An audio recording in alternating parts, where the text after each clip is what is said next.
Harman & Benson. Le journal des stratèges.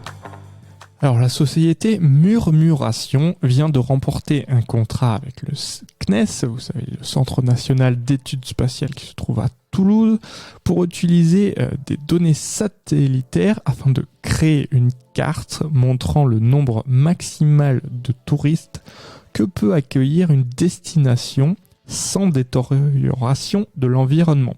c'est-à-dire qualité de l'air, de l'eau, végétation, faune, flore, si on doit bien comprendre. Alors un outil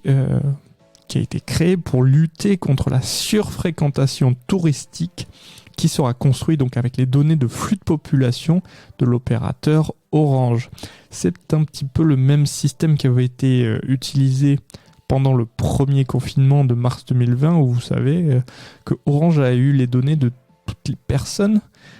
qui se sont déplacés en masse et surtout pour fuir la capitale, pour se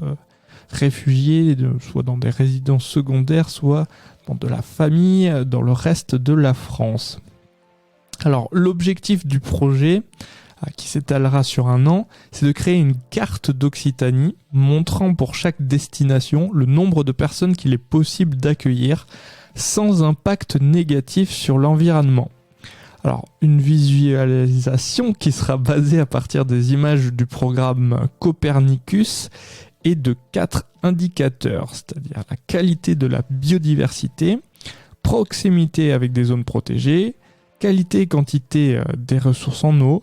densité de population et urbanisation,